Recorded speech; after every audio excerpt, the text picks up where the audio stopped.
Some changes to the offensive line. You added a left tackle free agency, moved some guys.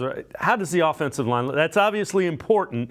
How has the offensive line looked with the new additions and changing of personnel around? Absolutely. The offensive line has looked really solid from what we've seen through camp so far. So I'm really eager to see how they're going to match up against the Browns in week one. But all signs, I mean, the fact that they brought in Orlando Brown to be the left tackle, not only for this year, but really established that they want Orlando, the left tackle of the future here with the organization, was a great sign. And he has been really solid. And you can already tell the difference that he has made out there on the left side of the line. And then moving Jonah Williams over to the right side, I think Jonah has had a seamless transition. He's looked really comfortable out there.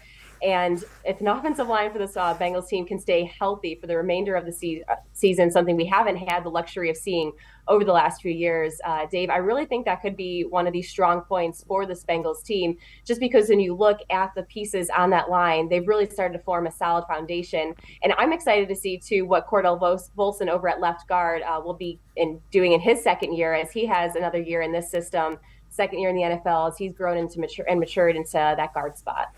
So how has the running game looked? We know Joe Mixon is back. Now, Pirine leaves, so who else will get meaningful carries other than Joe Mixon? Dave, that's a great question. And one of the bigger question points I think I have as we get into the regular season, because when you look at the running back depth behind Joe Mixon, you have Chris Evans, who's going into his third year now in the league, Trevion Williams, who was suffering an injury, so hasn't really been a part of camp in preseason over the last 3-4 weeks now here. And then you have rookie Chase Brown, who had some good moments throughout preseason and camp. So I'm really intrigued to see how it is going to play out. I would anticipate that it would be Chris Evans or Trevion Williams really taking role of that third down back that Samaje Perine had filled in before. But it's really going to be a case of who's going to make the most out of that opportunity when it presents itself here early on in the regular season. And it's going to be interesting to see just how things do play out week one up in Cleveland. But it also wouldn't surprise me if Joe Mixon is a little bit more involved in third down situations, especially if some of those other running backs, maybe seem to struggle at times when they are in there, Dave. So we know the wide receivers. You've got Chase, you've got Boyd, you've got Higgins. We know Burrow. That passing game is a strength. Another area that's expected to be a strength for the Bengals this year.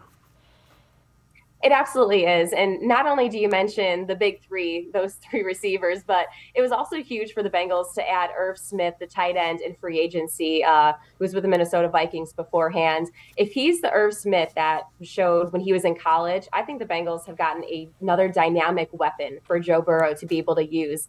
And something we've seen Burrow just really excel at over the last couple of years is being able to spread the ball around to his playmakers and divvy out the shares. I mean, one game it could be, Chase's way. One game it could be Higgins' way. And the fact that they're adding Irv Smith, who has the ability to be a big pass catcher, and signs that we saw last year in this offense when Hayden Hurst was in there at tight end, I'm really intrigued and excited to see how that's all going to play out.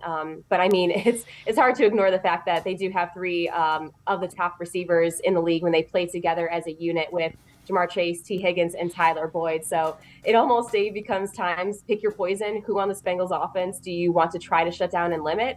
And going back to just what we were talking about with the offensive line and run game, I think the run game will take a step forward here in 2023 as well, because the offensive line is better and bolstered up from what it was a year ago. So not only are the Bengals going to be able to use their strength and the receiver weapons they have, but with Joe Mixon in the run game, I mean, this offense, it could be a long season for defenses if they don't prepare and plan for this offense right.